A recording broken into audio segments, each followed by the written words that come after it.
महाराष्ट्र की राजनीति से इस वक्त की सबसे बड़ी खबर यह है कि बीजेपी ने ग्रामीण महाराष्ट्र के किले भी फतेह कर लिए हैं। जिला परिषद और पंचायत चुनाव में बीजेपी की अगुवाई में महायुति ने शानदार प्रदर्शन किया और महाविकास अघाड़ी की नींव हिला दी है। लेकिन क्या यह सिर्फ एक चुनावी जीत है या फिर 2029 के लिए बीजेपी के 100% लक्ष्य की शुरुआत? अमित शाह यानी गृह मंत्री अमित शाह ने यह लक्ष्य दिया था। आज के वीडियो में हम डिकोड करेंगे महायुति की इस सुनामी को और बताएंगे कि कैसे बीजेपी अब महाराष्ट्र में अपने सहयोगियों से भी आगे निकलकर नया गेम प्लान तैयार कर रही है। देखिए, सबसे पहले नजर डालते हैं आंकड़ों पर कि जिला परिषद के चुनाव में आखिर हुआ क्या। 12 जिला परिषदों के चुनाव हुए हैं और इनमें से 6 में बीजेपी ने अपने दम पर बहुमत हासिल कर लिया और बाकी 6 में अपने सहयोगियों के साथ मिलकर, यानी क्लीन स्वीप किया है।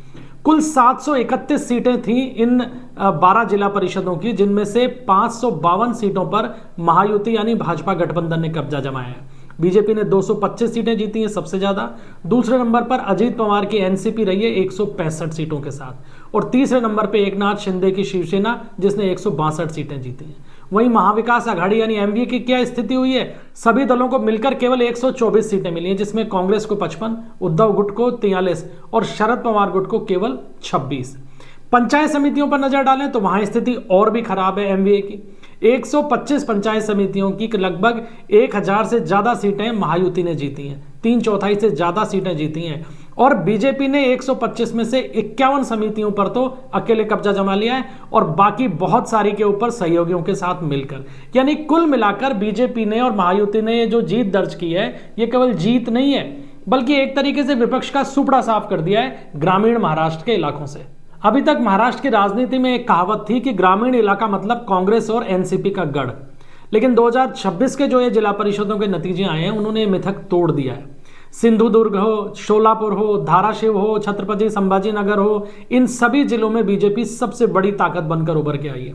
और सोलापुर जैसे जिले में तो बीजेपी ने पहली बार अपने दम पर अकेले बहुमत हासिल कर लिया है। अब इसका कारण क्या है? इसका कारण यह है कि मुख्यमंत्री देवेंद्र फडणवीस और केंद्र सरकार की जो योजनाएं हैं वो धरातल पर उतरी हैं और धरातल पर उनको बेहतरीन तरीके से एग्जीक्यूट किया गया है। इन योजनाओं में जल जीवन मिशन जैसी योजना शामिल है, किसान सम्मान निधि है, प्रधानमंत्री आवास योजना है और बाकी की जो राज्य सरकार की योजनाएं वो सब। और इसी एग्जीक्यूशन का फायदा बीजेपी ने ग्रामीण इलाकों के अंदर उठाया भी है। इसके अलावा अजीत पवार की एनसीपी के साथ आने से जो पश्चिमी यानी वेस्टर्न महाराष्ट्र का जो शुगर बेल्ट है उस इलाके में भी बीजेपी का वोट बैंक बढ़ा है और इसी बढ़े हुए वोट बैंक ने एमवीए के ताबूत में आखिरी कील भी ठोक दी।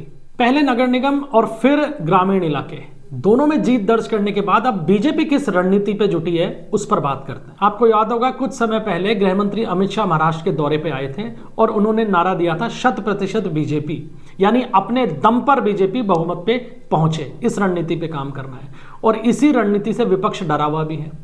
अब बीजेपी के जो प्रदेश अध्यक्ष हैं रविंद्र चौहान, उन्होंने साफ तौर पे कह दिया है कि पार्टी में ठहराव की कोई जगह नहीं है, यानी पार्टी इस जीत से संतुष्ट होने वाली नहीं है। उसने अपना लक्ष्य आगे का निर्धारित कर लिया है और आगे का लक्ष्य क्या है? आगे का लक्ष्य है महाराष्ट्र की राजनीति में अपने दम पर बहुमत हासिल करना, जो अभी तक बीजेपी नहीं कर पाई है। बीजेपी का अभी अगर देखें तो वोट शेयर करीब 26 से 27% है। टारगेट है कि 2029 के चुनाव तक उसको बढ़ाकर करीब 40% तक ले जाया जाए। अब इसके लिए हो क्या रहा है कि 1 लाख जो बूथ हैं महाराष्ट्र के अंदर, वहां 50% तक वोट हासिल करने की रणनीति पर काम हो रहा है, क्योंकि बीजेपी को मालूम है कि मुस्लिम बहुल बूथों के ऊपर उसको कुछ नहीं मिलने वाला, पहले भी कुछ नहीं मिला और अब भी नहीं मिलेगा। इसलिए टारगेट पे हिंदू बहुल इलाके हैं और इनके 1 लाख बूथों के ऊपर कुल मिलाकर वोट शेयर को 50% तक ले जाने का टारगेट है, ताकि ऑल ओवर महाराष्ट्र की राजनीति के अंदर करीब 40% वोटों के आंकड़े तक पहुंच जाया जाए। इसके अलावा तीसरी जिस रणनीति पे बीजेपी काम कर रही है वो ये है कि सहयोगियों को साथ रखा जाए, उन्हें भरोसे में लिया जाए, उनके साथ ही आगे बढ़ा जाए, लेकिन उन पर निर्भरता कम की जाए। क्योंकि बीजेपी ये जानती है कि गठबंधन के भरोसे अपने दम पर बहुमत हासिल करने का लक्ष्य हासिल नहीं किया जा सकता। लिहाजा वो इसी रणनीति पे काम कर रही है कि गठबंधन बना रहे लेकिन बूथों पर उसका विस्तार हो और वोट बैंक को बढ़ाया जा सके। और इसी रणनीति के दम पर बीजेपी अपने दम पर जो बहुमत हासिल करने का उसने लक्ष्य निर्धारित किया है उस तक पहुंचना चाह रही है। अब ये तमाम रणनीति जो बीजेपी बना रही है, ये एमवीए के लिए खतरे की एक बड़ी घंटी बज चुकी है, क्योंकि हाल में जो जिला परिषद के नतीजे आए हैं उसने उद्धव ठाकरे और शरद पवार जो गुट है एनसीपी का, उसके लिए तो आत्ममंथन का विषय खड़ा कर दिया है। अब उनको ये सोचना पड़ेगा कि महाराष्ट्र की राजनीति में उनका अस्तित्व कितना बचा है। शरद पवार तो प्रयास ये कर रहे हैं कि अजीत पवार गुट से विलय हो जाए, लेकिन अजीत दादा की जो असामयिक निधन हुआ है उनका, उसके बाद से परिस्थितियां कुछ बदली हैं और उस विलय की जो प्रक्रिया है उस पर भी विराम लगा है। लेकिन उद्धव ठाकरे के साथ में समस्या और है कि वो शिंदे गुट के साथ में विलय भी नहीं कर सकते हैं, तो उनका अस्तित्व बचाए रखना उनके लिए एक पहाड़ पे चढ़ने जैसा काम हो गया है फिलहाल महाराष्ट्र की राजनीति में, क्योंकि एमवीए को जनता ने पूरी तरीके से फिलहाल नकार दिया और अगर यही हाल रहा तो 2029 के चुनाव तक विपक्ष का अस्तित्व बचा रहेगा, इस पर भी बड़ा सवाल खड़ा हो गया है। तो निष्कर्ष साफ है, महाराष्ट्र अब पूरी तरीके से भगवा रंग में रंगने को तैयार है। शहरी इलाकों में तो बीजेपी पहले से मजबूत थी, अब ग्रामीण इलाकों में विपक्ष के किले भी ढह गए हैं।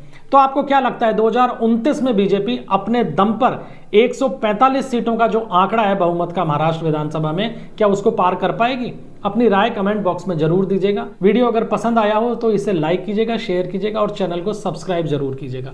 मिलते हैं अगले वीडियो में, तब तक के लिए इजाजत दीजिए। जय हिंद, जय भारत, जय महाराष्ट्र।